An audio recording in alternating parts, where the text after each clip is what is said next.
What's up, Middle Georgia Dawgpound? Welcome to another edition of the Middle Georgia Dawgpound Live. I'm your host, Brian, Matt, Kevin. What's up, fellas? What's up, buddy? It is Matt. I think you're muted, buddy. There you go. There you go. Now you're good to go. Hey, it is the week we've all been waiting for. Tennessee Hate Week. Hate that blasted orange. We are going to bring it all to you. But before of all of that, yes, John Akaki, that is Kevin. He is back. He is back for the show. So glad to have you back, buddy.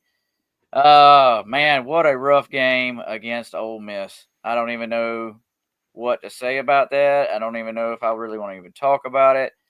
It was a long drive over to Oxford, Mississippi. The weather was bad.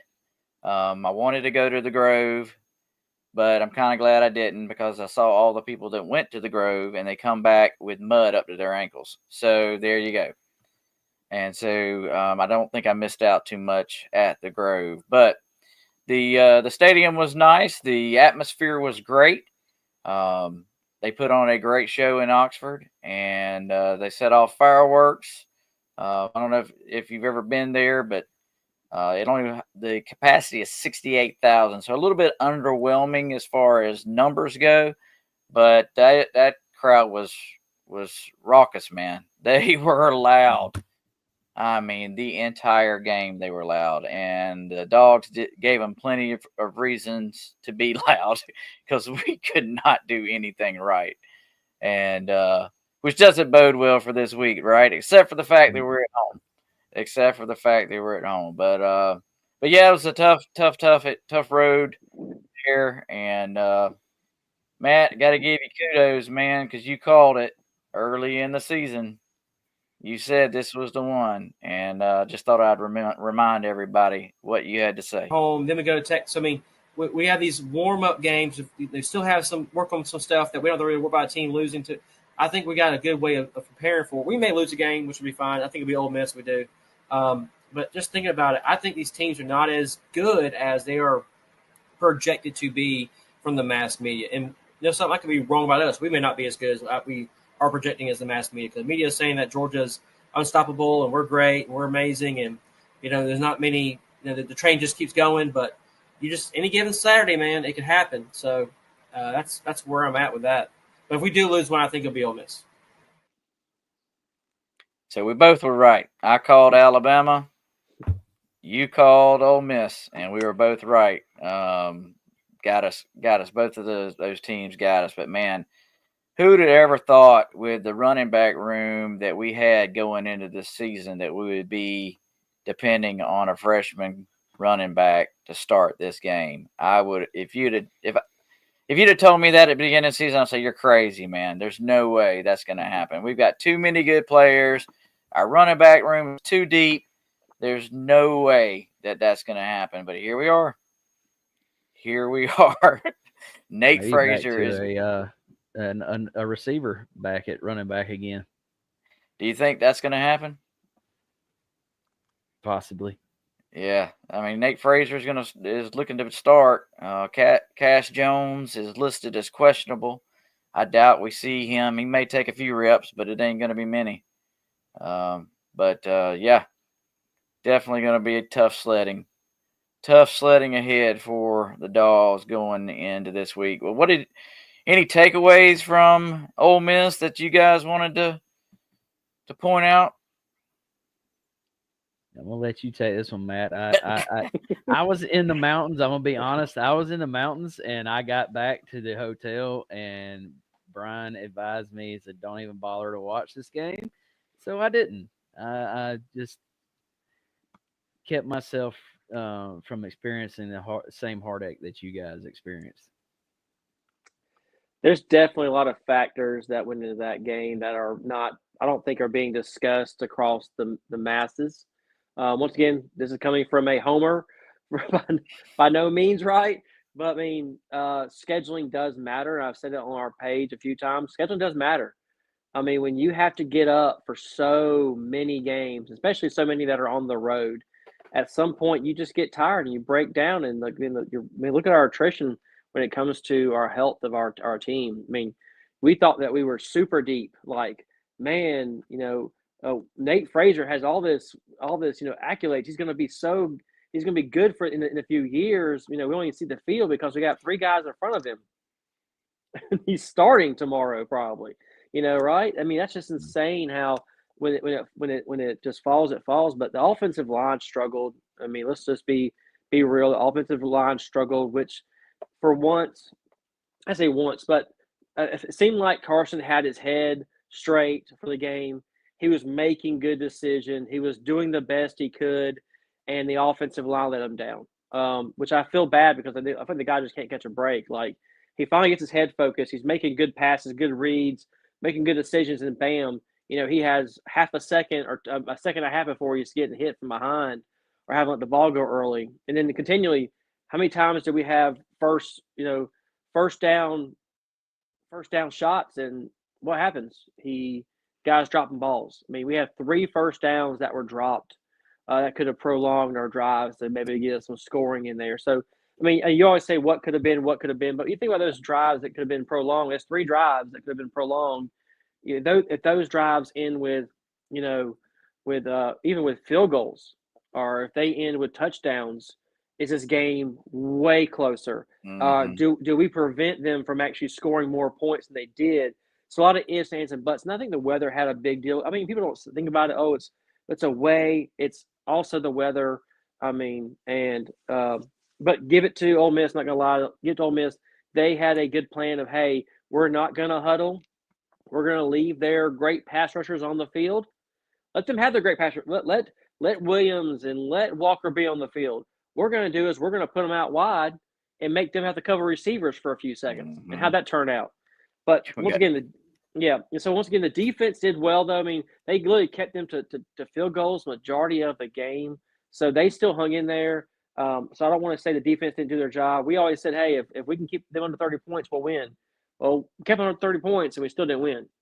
So there are definitely some struggles across the board. But once again, we have still not seen the best total game yet from Georgia. And it may not be this week either. It may be UMass. But I mean, think about it though. Let's say we don't play our best games now, and we still continue to win, and we can finish out 10-2. There's a spot for us in the playoffs. If there's not, then it's a crime against mankind. Yeah, it is unreasonable that these teams who have not played one currently ranked team are ranked above us. Is insane. Once again, the rankings are insane themselves for sure. But if it comes down to it, and we don't get a chance to compete in the playoff again at 10-2, then there is a crime against us for sure. Yep, totally agree. There's no other team in college football right now that has a harder schedule than us, and that schedule should have credence, especially the fact that we went out and beat the number 1 team in the nation, and we went out and we beat what was a top 10 team in Clemson, right? Yeah. So those games should speak to our resume. But the problem is that you have folks that don't watch these games. They don't see the games in and out each week. They just look at stats, and that's all they care about. And so because Carson Beck has thrown 12, 13 interceptions. That's all they see. Yeah. And so that's unfortunate. Yep. No Very matter unfortunate. half of those are caused by our receivers Yeah. not catching the ball. And I know, Matt, you're trying to make some excuses for our guys for not catching the ball, being wet and whatnot. Ole Miss's receivers just caught everything. So I don't know if our equipment team didn't go with the right glove package, or we wasn't using a stickum, or we had the wrong balls out there. I don't know, but I don't think the weather had anything to do with our guys dropping balls. They drop balls in the dry games all the time. So I don't think that had anything to do with the drop balls. The drop balls just happen because there's an issue with. I mean, I don't think it's caused Carson on the ball too hard. I just think that they're so set up to what's my next move. I got to make this move. I got to beat this guy. Like, you already had the first down. It's okay just to get the first down. You don't have to break a tackle for 40 yards. And so that could be a coaching thing. But some of these guys are longevity guys, have been there for several years. They should know better than that. So I don't know what it is. I don't know. Yeah, I don't either. I do not either. We have not seen these kind of things. We've not seen these kind of drop passes since like Aaron Murray days, right? Yeah. I agree with you. Do you guys feel like there's a leadership issue in the locker room, or you just don't think we got the right coaching in place for these key position players that are not performing? I think there's too many distractions. There's way too many distractions on this team. Whether it be NIL, driving our Ferraris, making our money, our girlfriends that want to make TikTok videos with us. There's just too many distractions, man. We've lost the focus of playing football, something we were known for. And we get out there, and after a loss, we got a guy that's partying with the opposing team. Call it whatever it is. It's a friend. I don't care what it is. You don't get your butt out there and you party with. I don't care if it is your lifelong friend. You go to the freaking locker room. You take your lumps with the rest of your team. You don't get out there and party with the opposing team. Sorry. I think Kirby hit the nail on the head when he called him an idiot, and then he went and apologized for it. I don't think he should have apologized for it. Like I made a comment on Matt's post earlier. You call a spade a spade.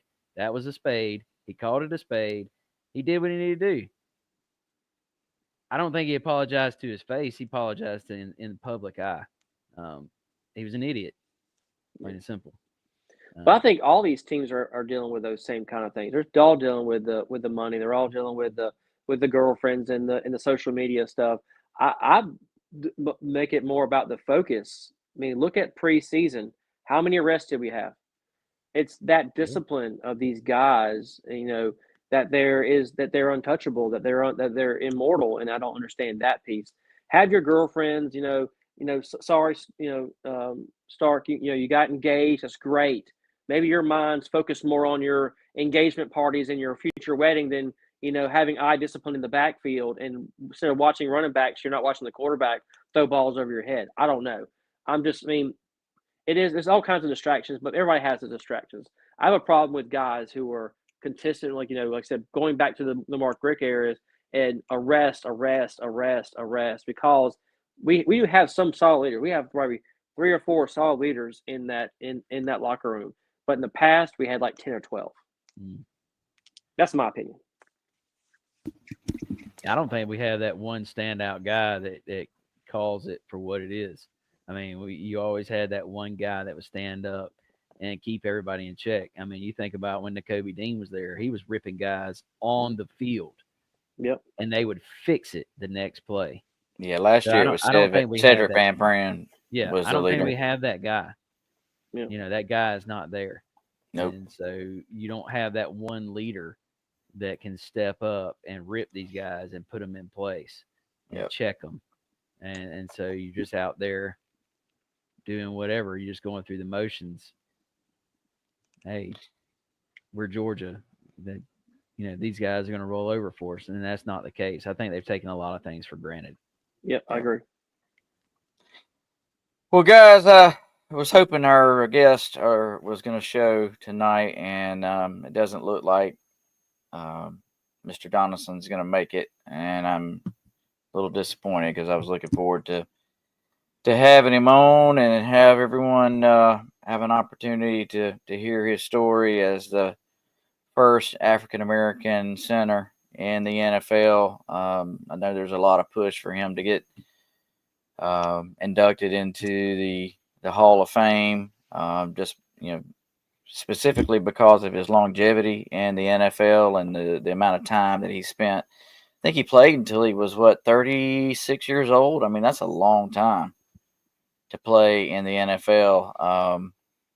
He was with Baltimore in the Indianapolis Colts from 80 to 92. Then he went to Seattle for a year, and then finished out his career with the Dallas Cowboys, where he won. He was a center for Troy Aikman and blocked for Emmitt Smith. Yeah, Emmitt Smith. Thank you so much. And so, yeah, Super Bowl champion, and was looking forward to having him on. But nonetheless, well, let me just, you know what? I had some slides set up, so we'll just go through the slides. How about that?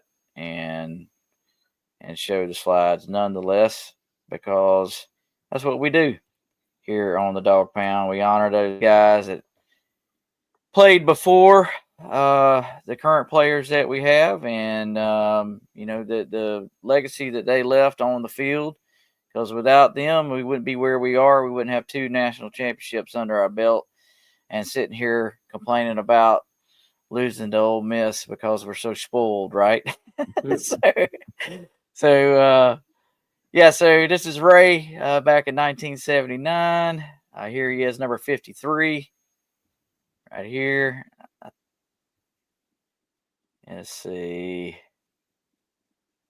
I think that's our good buddy John Akaki right there in 68, number 68. And let's see. Yep, that is Mr. Akaki right there beside Ray Donaldson.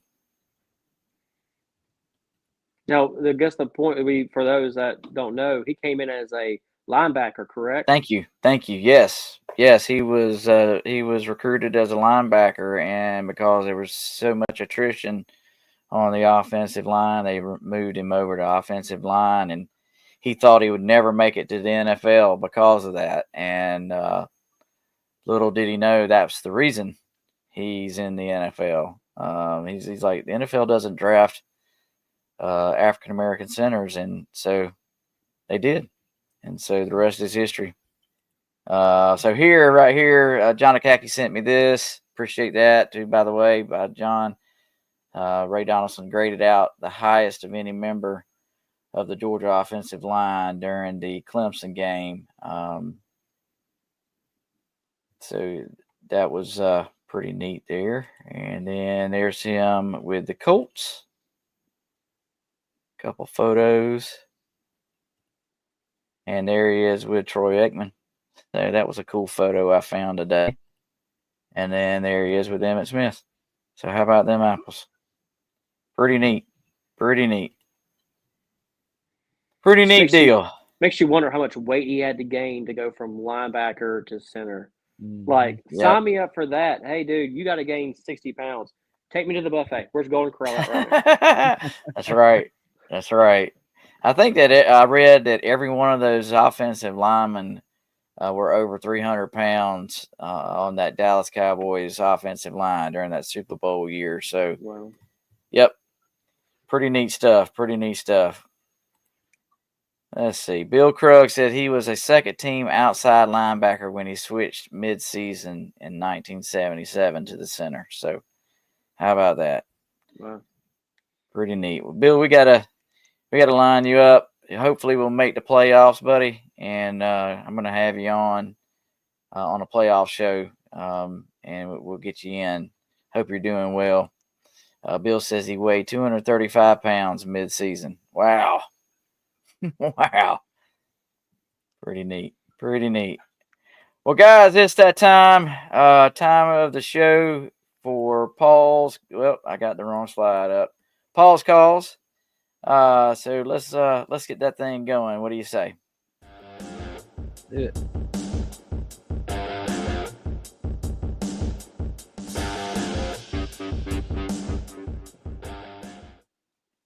All right, so had a lot of videos for Paul's calls this week. A couple of targeting videos. I decided not to go that route because we've watched several targeting videos this year, and I'm so sick of hearing about targeting. So I cut those out. So we got 4 videos for you. I hope you enjoy.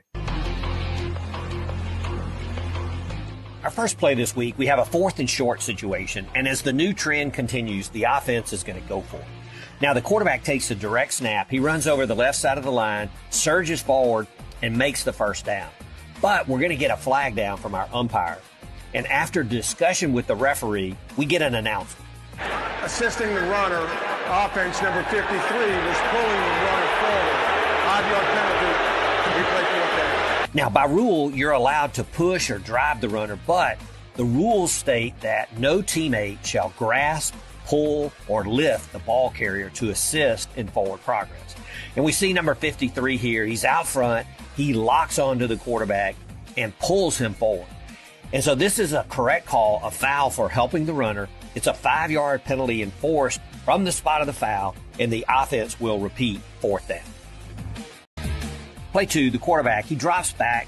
He's going to scramble out of the pocket, takes off downfield, and the ball is going to be knocked loose right at about the 20-yard line. The ball rolls forward, ultimately into the end zone and out the back of the end zone. Now, typically for a forward fumble by the offense from the field of play that rolls out of bounds in the end zone, it's a touchback for the defense. But here, as we see, it's clear that the defender, number 26, he intentionally bats the ball forward through the back of the end zone, and that is a foul for illegal batting. Now, by rule, no player shall bat a loose ball forward in the field of play. They can bat it backward, just not forward in the field of play. But in the end zone, they cannot bat a ball in any direction. So this is a foul by the defense, and the penalty is enforced from the spot of the fumble. So the offense will retain the ball after a 10-yard penalty, and they'll have 1st and goal at the 10. Play 5, the quarterback drops back. He's going to throw long outside the left hash. The pass is incomplete, and we can see that the side judge is down on the sideline.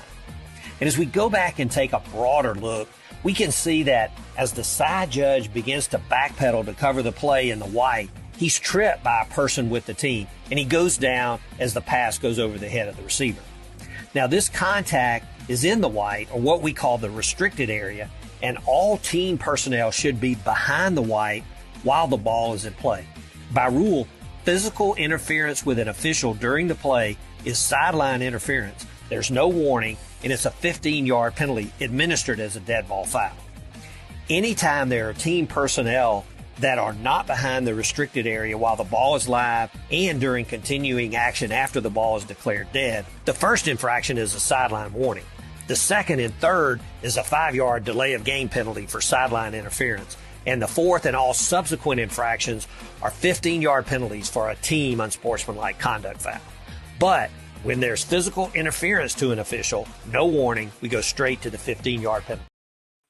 I don't think I've ever seen that before, where there's been a sideline interference like that and we trip the referee. So I wonder if wonder if Paul's ever ran into that when he was an official. It'd be interesting to know if he ever had that kind of a situation. All right, one more, guys. In our last play, we want to discuss the substitution process. Now, we get a quick throw to the back, number 3 in the flat. He turns up and is bumped out of bounds. Now, from the end zone view, right after the ball carrier is out of bounds, we can see 2 substitutes for the offense are coming in from the sideline, and that triggers the substitution process. The referee goes into the T signal, and then we see number 3, number 8 going out. So now the offense has declared the new 11 players that will be a part of the next down. After the offense has declared their 11, that opens a 3-second window for the defense to substitute and match up with the offense. So any defender entering the field during this 3-second window is protected, meaning he can come in and his replacement is given time to exit the field as long as they do not delay. And we see here the window closes The referee drops the tee, signals the center judge to move away, and allows the snapper of the offense to start the play. After the window is closed, players entering the game for the defense are on their own, meaning their replacements must get off the field before the next snap. And if there are 12 or more on the field at the snap, it's a live ball substitution foul against the defense. And that's what we see here.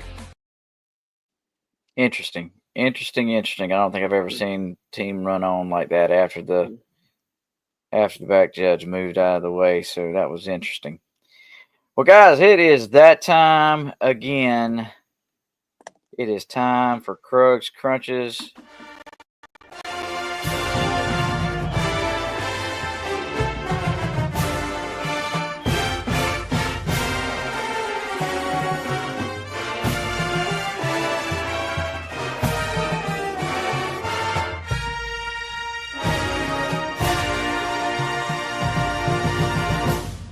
This is our little section ode to Bill. Bill, we love you, man. Hope you're doing well, recovering. I know Paul was out for shoulder surgery, so hope you guys are doing well. But this is a little section that we got for Bill, hardest hits of the week. So here we go. Line drive kick. Ray Joseph gets it and walloped just as it arrives. He's the best safety, maybe the best defender in America, and he's just more around the line of scrimmage in the football. 1 second down and 4. Card looking for that first down, and he gets a roll. Lathan Ransom. Check out Lathan Ransom. Here we go. Ooh, goodness. That's called running the alley, Gus. Quick pass for O'Neal and On the year, a first one today, and they go right. Oh, what a catch. wow. Number 6 and number 6. Holy cow. Justice Ellison held on to it, but he took a wicked hit. Yeah. Hillman, is that who it is? Yeah, Brendan Hillman. Yep. And watch it. And they have controlled those games for the most part. This is play action. It's Sanders with a pump and a lob and a big hit coming. Down goes Augustive. C.J. Baskerville set him aflame. Conference scheduling in the Big 12. Head-to-head, want to stay alive. Trouble for Mark Hill, and the Bearcats smother him as he got across the 31-yard line. Looked like Jake Galladay. Lead by 5 with the game want force BYU to get in the end zone if they're going to beat you. First play and a huge hit after the catch. Another play by the defensive back, Mark Collins. Man. Very short. 3rd down and a quarter of a yard. Morton pulls it and spins, and he got drilled by McNeil. What a hit by Amari McNeil. He blasted off. You're going to see him right in the middle of the action. Mendoza taken down from behind. Ball is loose. Justin Cody brought him down. Cason Wiseman, the backup quarterback, due to Fancher's injury. Wiseman throws into traffic. It's caught and then fumbled and recovered by Marlon Johnson. Move common to the game. So Wiseman kind of drifting to his left. Takes a couple steps. Like it looked to me like, initially. So Almendaris will kick it off. Jaquez Cross is deep. He's got it again. And he's head up. He's got a little running room at the 20, and then he is hit hard again. Dalen Cambry, who just held on the extra point. Ole Miss doesn't blitz much. They get pressure with 4. They rush forward. They move back. He throws. Landon Humphreys, good catch, and then it came out when he got blasted by John Saunders Jr. This has been a problem for Georgia receivers. Drop. And that's basically how the night went the entire night. So that's all you needed to see, Kevin. That is all you need to see. It looked like that all night. Our offensive line was getting beat the whole night, and we were getting blasted and putting pressure on Beck. It does not bode well for this week. So All right, so we're in it. We are in it. The Vols come to town. How many years has it been since since the Vols have beat us in Athens? Last time was Butch Jones, guys. Butch Jones on the Hail Mary play at the end of the game. I can see the guy's face, but the quarterback for Tennessee, ball-headed guy, having a brain fart. Did Dobbs? Yes, Dobbs. Yep. So there you go. That's how long it's been since Tennessee has beaten Georgia. So we're praying that it won't be this week. But before we get going on Tennessee, let's run that hype video, and then we'll jump right into this thing. Old Sanford is sleeping. Even in his slumber, you can still feel his energy. It's exciting. It's loud. It's relentless. There just isn't any place like it. It won't be long now till this place comes alive. This don't just happen on its own. It takes all of us. Meanwhile, Jay, bring your own juice, baby. It's time to cut it loose. We're gonna take everybody in this room. The energy and enthusiasm has to be unmatched. We create the environment. We set the tone by how we play. We create the noise. Energy. It's contagious. And it spreads fast. And when all 93,000 get the rocket, you hear it now. Man, oh man, is it scary. This is an intimidating atmosphere. Let's hear you, Dog Nation. Jordan's hard to beat in here. This place is juiced up. It takes a lot to win as a visitor. It's 110 decibels, almost as loud as the New York subway. This energy isn't found, it's brought. And we're bringing everything we got. So show up, show out, and bring your own juice.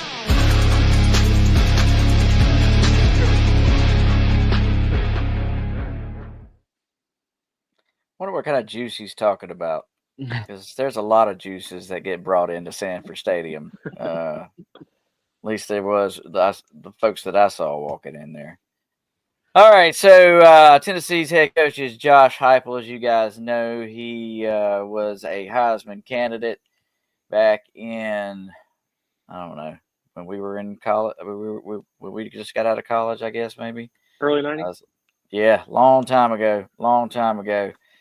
He's also known as Bobby from King of the Hill. If you don't know who Bobby is, look that up. You'll enjoy the joke. All right, Matt, it's your show, man. It is all about you. Jump in here, tell us what we need to know, my friend. All right, let's do it. So as we look at this team, the whole premise, and we've heard from the media and everybody else out there, is will Nico play?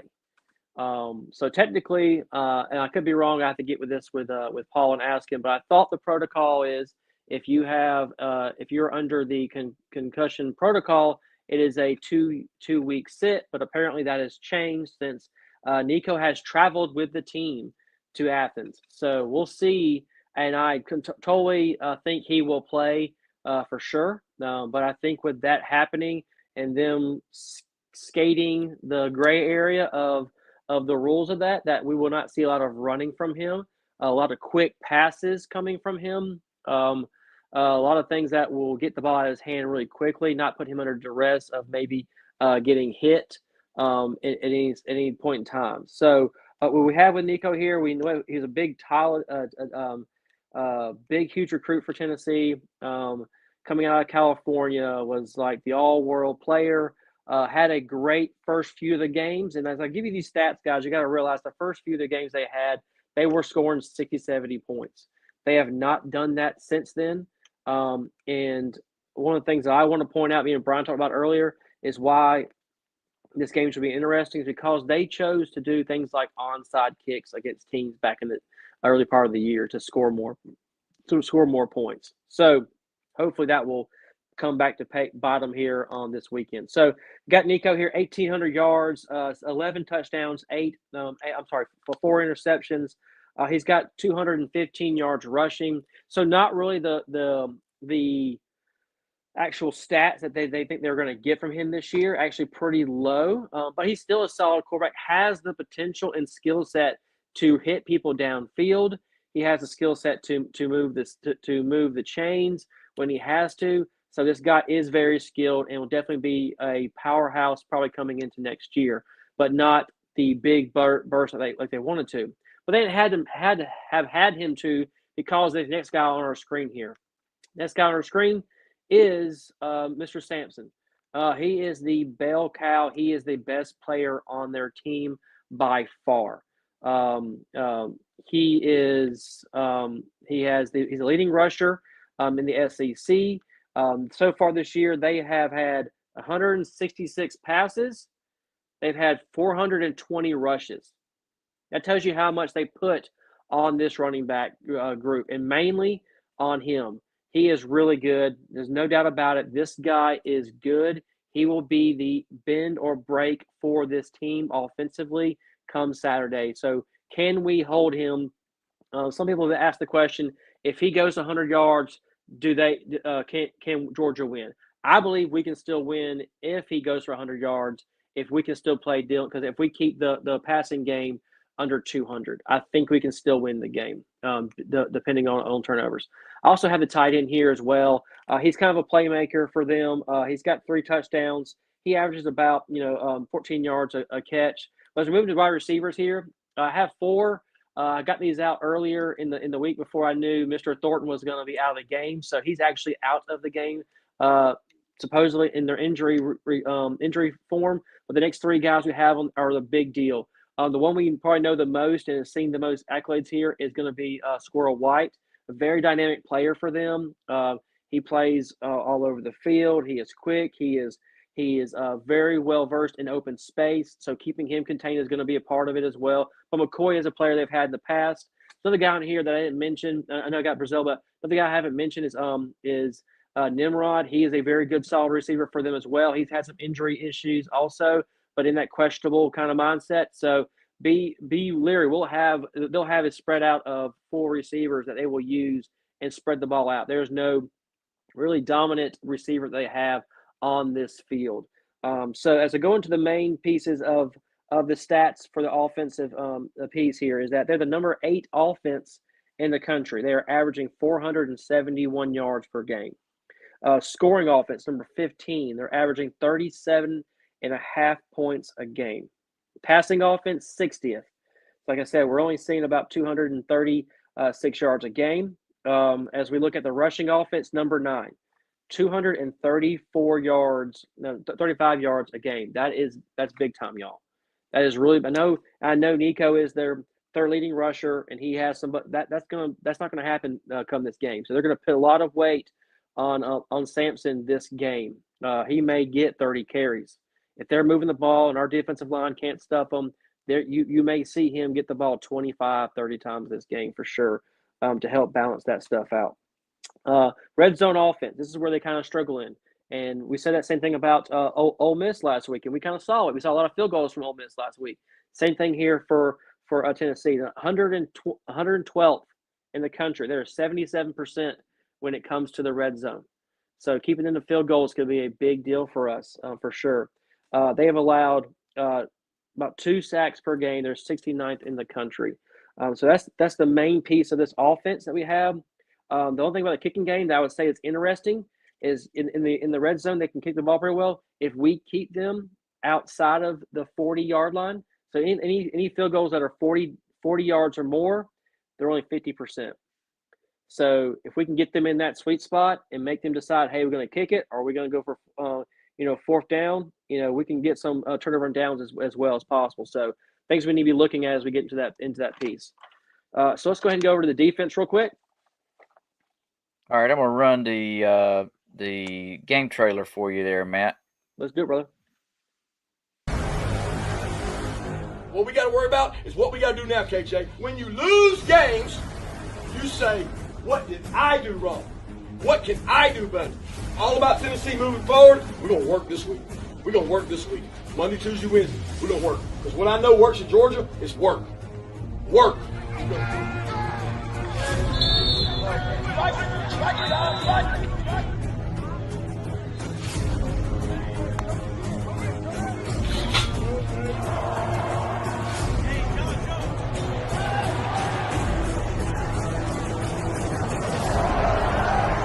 I can't wait. We need it. We need a home crowd. We need an elite atmosphere. We need all the help we can get. Our kids, they're going to put a great week of work in, and we got a big one. It's a big one for them and a big one for us. I mean, it's going to be a great matchup. So it's what you come to Georgia to play in at night, at our place, and on a national stage.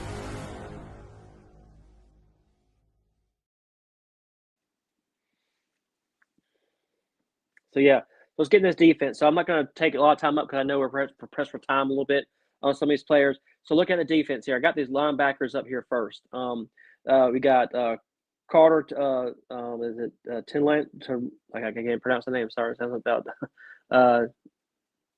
Tinlanier. What I'm not sure. And Smith. These are their main three linebackers they're going to use a lot throughout the middle of their field to really stabilize their defense. I put them first because you'll see here in a second they're like their second leading group with tackles, which I think is a good thing. Because we'll go to our next slide here. You're going to see the defensive backs that I have up here, right? I got the first two guys are their defensive backs. Some of their leading receiver, the leading tackling core comes from the secondary. That makes you think about it. Why are the secondary the leading tacklers in their team? It usually is the linebackers. So that's something we can look at and exploit. If we can get into that second tier and make them be the lead tacklers, we're going to keep moving those chains. So the point is not turning the ball over, getting into that secondary, moving the chains, wearing this defense out, because these bottom two guys, the defensive line, are just like the same kind of defense we saw Ole Miss last week. Josephs and Pierce are two bad boys. They are good. Sorry. Really, really good guys. They are solid. This defense looks a lot like Ole Miss's defense, but the sense that they don't create as many turnovers as Ole Miss defense does. So I'm telling you, with back to normal weather conditions, back at home stadium, this defense that's ranked in the top 10 in the country, we may be able to put some yards on them and put some scores on them that they're not used to, because of the kind of caliber of offenses they've seen this year. The best offense they've seen is probably Alabama. And they saw Alabama at home. They're having to go on the road. They're having to play us. Can they keep up? Can we put the pressure on them? Can we continue to be aggressive, and not play down to it? That's going to be the main things. But look out for these two guys here. If I'm Bobo, I'm really playing away from Pierce more than anybody else. Almost like we did when we played Michigan against was it Hutchinson and stuff back then. We played on the opposite side he was, so Carson Beck needs to have that mindset of knowing who's on the field, seeing the matchups, and he has to change the play. Move the play to this side of the formation versus that side. Don't play into their playmakers. Get into space, get in open areas, and take those chances. Defensively, this defense is the number 5 defense in the country. They only allow 271 yards a game. Scoring defense, number 5 as well. They're allowing 12 and a half points a game. That's pretty solid. Those are like, 2021 defensive numbers for us when we were those are solid defense numbers. Passing yards allowed, 171. That's 15th in the country. Rushing defense, number 9. They're only allowing 100 yards a game on the ground. Think about that. They have the best rushing offense in the SEC. And they also have one of the best rushing defenses in the country. So they are prepared to stop the run. So how's that bode we talked about earlier when it comes to our running back by committee right now that we have? Can we get that past that threshold? If we can't, can we put enough points on the board in the air to make up for it? How can we be fancy? How can we move the ball on the ground? That's just not maybe typical, the standard of, running back. Can we do wide receivers on the outsides? Can we do it with other reverses and stuff? How can we put those things? Sacks, they do about 2.5 per game, and they've only had 8 interceptions this year. So they're not a huge turnover team, but they are a solid, going to stuff you, bend but don't break kind of defense. So that's the main piece of it. I think we can attack it, but we have to play solid. Maybe not our best game, but it has to be 95%. Yeah, I totally agree, buddy. I personally think it's going to take our best game to win this against Tennessee. I really do. I think we've got to play our best game that we've played all year on both sides of the ball. We saw the best game out of our defense against Texas, and I mean, if we could just put together a full game on both sides of the ball, nobody can beat us, man. But that's the challenge, and we've been saying it all year. We thought this team was going to show up, but there are some deficiencies on the offensive side that we did not expect, and they are rearing their head, and we got to get it fixed. And I'm not sure that we're going to get it fixed, but they better show up this week because Tennessee's going to be ready to play. Tennessee is going to be ready to play. All right, pick 'em challenge. Matt, I am super proud of you, my friend. Super proud. Kevin, you have stepped it up too, and I have just laid some eggs here lately. I had like a 5-game lead on you guys and just crapped it. And so Matt is tied up. So congratulations to you, my friend, for tying it up. If I would have picked Ole Miss like I originally wanted to, then I would have had the lead. Yep, you sure would. That's terrible You to say sure that. would. All right, so pick 'em games. Let's hear it, guys. We want to see your predictions. Everybody out there, hit us up. Give us your comments. What is your predictions for this week's game? Clemson versus Pittsburgh. What do you got? I got Clemson. I'll make it short and simple. We want Clemson to win. We need to build up that resume for us now that we had 2 losses of it's being real in the real world. But also Pittsburgh really hasn't played anybody this year at all. I mean, they've really been kind of scraping by with some below average teams. So I think Clemson has it. Yeah, I agree. Totally agree. I'm taking Clemson as well. Kevin? Clemson is favored by 11 points in this game. They are playing at Pitt. I think it may be a closer game than that. But I am going to take Clemson in this. Good deal. Comments. Any predictions? All right, we have no comments. So, hey, we'll move to the next game. What? Bill Krug. Clem sucks. Love it. All right, Nebraska, USC. USC is a 7.5-point favorite. What say you, Kevin? I am going to go with Nebraska. I'm going to go with the Cornhuskers. I think that they're going to come in and shock USC. I think that's going to be the upset of the week. I don't know what to choose on this one. I'm going to go with USC. I'm going to stick with USC. Matt? See, I don't understand this piece because USC has not played well since the first game of the season. Like, they're a 500 team, are they not? Like, am I not reading that right? They have like 4 losses, do they not? I have no idea. I'll be honest with you, I haven't paid attention to them. I think they have like 4 losses, and Nebraska only has like 2. And so I'm gonna go with Kevin. I'm gonna say Nebraska goes in there and So I mean, like, they have 4 losses, right? Or they have 5 losses. Yep, 5 losses. I guess it's the road part. Okay. I don't think the road's gonna be that big of a deal. I'm gonna go with the mighty Corn. It's a good pick. I should have done my research before the show. Khaki says Clemson's 24-21. Bill Krug says Nebraska's going to win this game. And then John Akaki says USC Trojans 31-28. Gamecocks 38-17.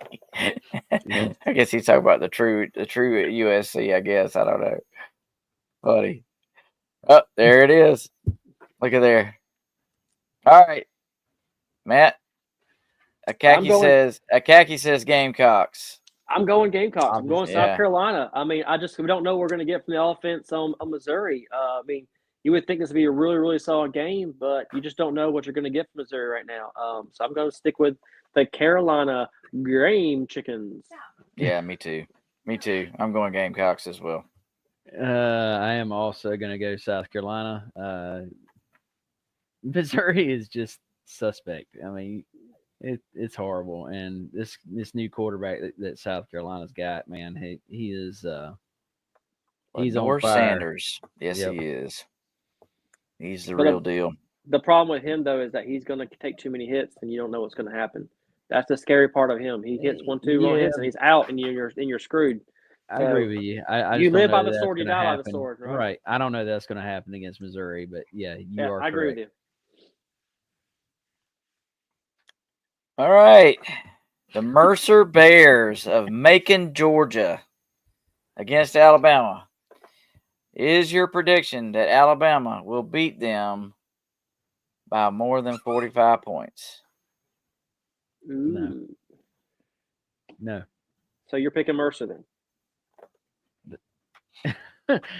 They won't lose by 45. I will say that's the point. So you're picking Mercer. You're taking the points. Right. Okay. Brian. God, I don't know, dude. I picked this point spread for a reason. I couldn't find a point spread anywhere, so I had to make one up. Yeah. Bill Krug says Mercer and the points. What? Not happening. No, that is not happening. That's wishful thinking, but thanks for that, Bill. God, I just don't think Mercer has the depth to hold Alabama to under 45 points. I'm gonna take Alabama. I'm taking the points. All right. So this is where I struggled because if I thought Mercer had any kind of pass game, I'd take Mercer in a heartbeat, right? Because at some point they're going to take all their starters out and they're going to try to coast the back fourth quarter, and Mercer can probably score a touchdown or two to make up the points. So Mercer's 9-1, y'all. Telling you they got. They should be 10-0. They have a chance to legitimately go somewhere in the playoffs for the FCS. So I'm excited about that part. I honestly think that they will cover the points. But it's so weird. I started debated on this. I'm sorry to prolong this too long. I started to say, okay, 40 points. Mercer will definitely score 40 points. Will they score 50? They may not score over 50 separation. So that's why I put it in 45. That's why it's a weird number, right? Yeah.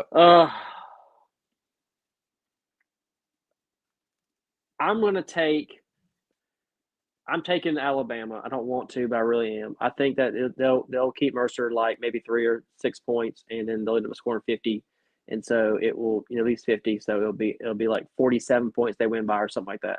That's why I had to take them. Akaki says Todd is going to protect Milrow and take him out, and he only plays half the game. And then Bill Krug says, coward, coward, coward. All right, game of the week. Here we are.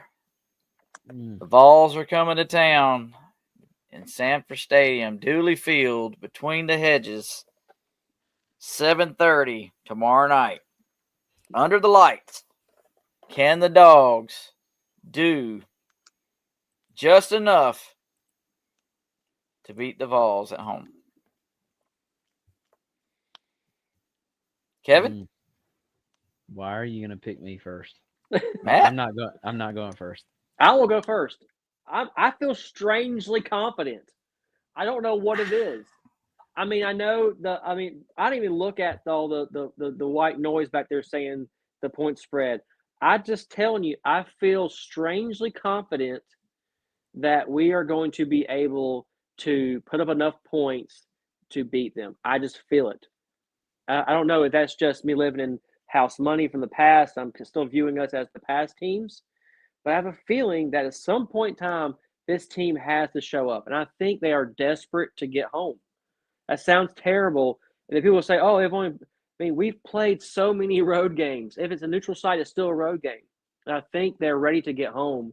And I think they're ready to put a smackdown on somebody. And I feel it coming. And you can play this next week or whenever and tell how stupid I was. But I'm telling you, I feel a smackdown coming. I'm very confident in this. So you're texting me tomorrow and we're getting beat. Don't worry about it because the smackdown's coming. John Akaki says Oklahoma scored 15 on them. So, and they have no offense. But we didn't have it. We don't. Our offense has been suspect. That's why I can't figure out. That's weird. Our offensive line is so bad. And I told somebody this week, I said, I worried when we rehired Stacy Searles that we were going back to the Mark Richt era. And dadgum, it sure feels like it, man. Mm-hmm. It sure feels like it. This offensive line is playing like they did when Aaron Murray was there and just getting his brains beat out. Poor fella got hit so many times, it's a wonder he even has a brain left. God, so freaking frustrating too. Yes, then you go back and hire Matt Luke again, give him whatever he wants. Yeah, that's what I say. Bring Matt Luke back. Fire James Coley. The only reason James Coley's there, let's just be honest, is to recruit. He can recruit, but he can't coach. All right. Well, I'm taking the dogs. I'm taking the dogs. It's gonna be a close one. Golly. It's probably gonna be like 27-24 or something. It's probably what it's gonna be. We're gonna kick like 4 freaking field goals in this game or something. Who cares? A win is a win right now. I agree. You beat the number 17 in the country. You can't say you can't bash that. And I hope Nico plays. I want him to play. I want no excuses. I'm telling you, if the other guy plays, which his name is Moore, if he plays, great, whatever, blah blah. I want no excuses. I agree. Did you get my text, Matt? I did not read all of it though. He's cleared to play. Exactly. Shocker. Oh, all of a sudden. Yep. I told you, travel with the team. He's going to play. It's just dumb. Woo! All right. So Bill Krug says dogs and a close smackdown. John Akaki says smackdown. John Akaki says four-finger is absolutely on target. Smackdown. Man, I sure hope it is.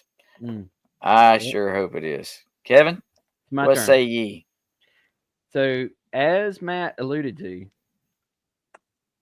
Tennessee has the number 5 total defense. Georgia has the number 50 total offense. Every one of us has had that game this year where we had doubt against this team. Brian's was Alabama. He was right. Matt, early in the year, his was Ole Miss. He was right. This one's mine.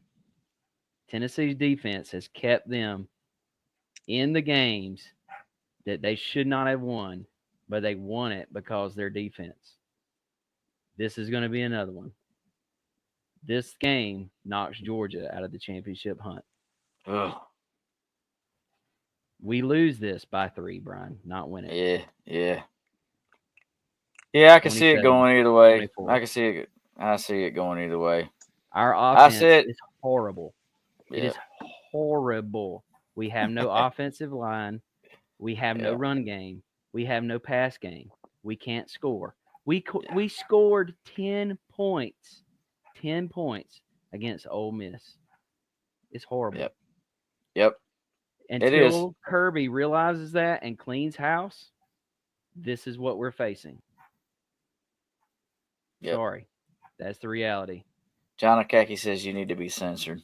I understand. and that was not my, I was all in, sold. Well, you said this one. You said this was your concern at the beginning of the year, that Tennessee, you had more of a concern of Tennessee than you did Alabama and Ole Miss, and I didn't feel that way because we were playing Tennessee at home. But I could tell you, I talked to several Tennessee fans this week that have no confidence that they're going to win this game. So they feel the same way we do.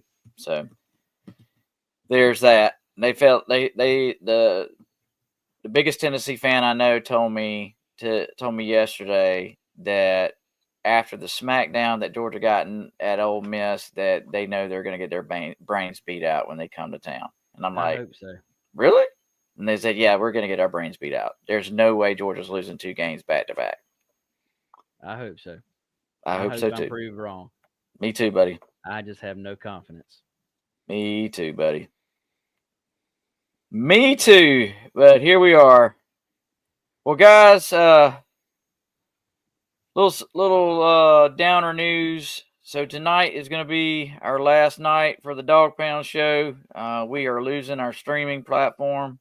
They went up to like $50 a month, and I'm not paying that.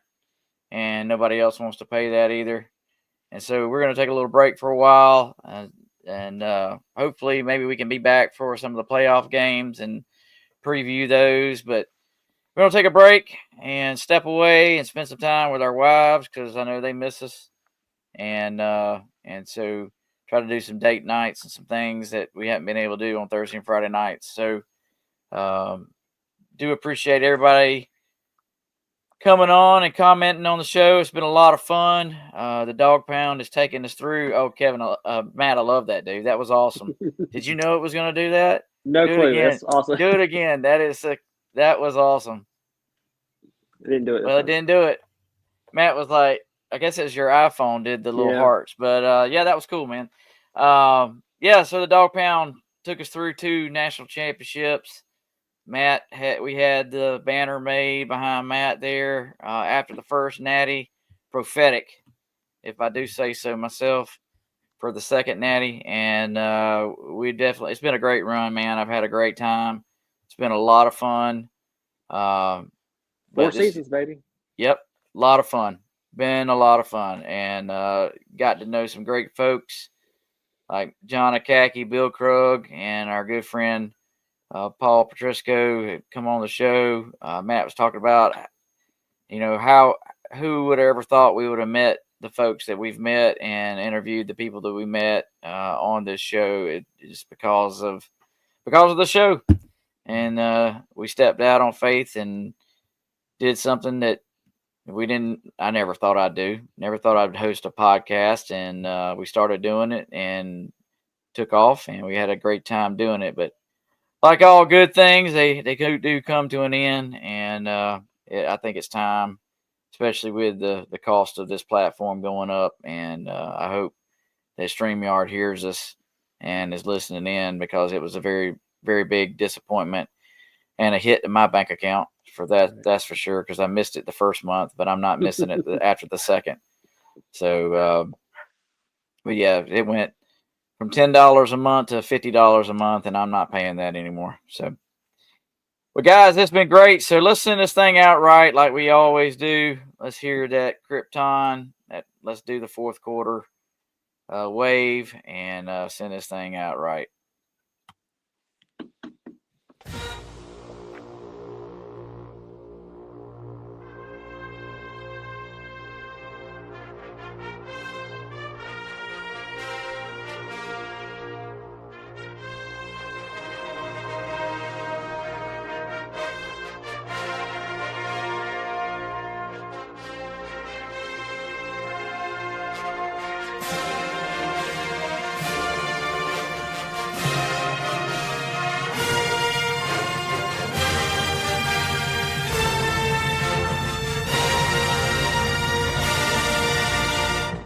Love you guys. Go Dogs. Beat Tennessee.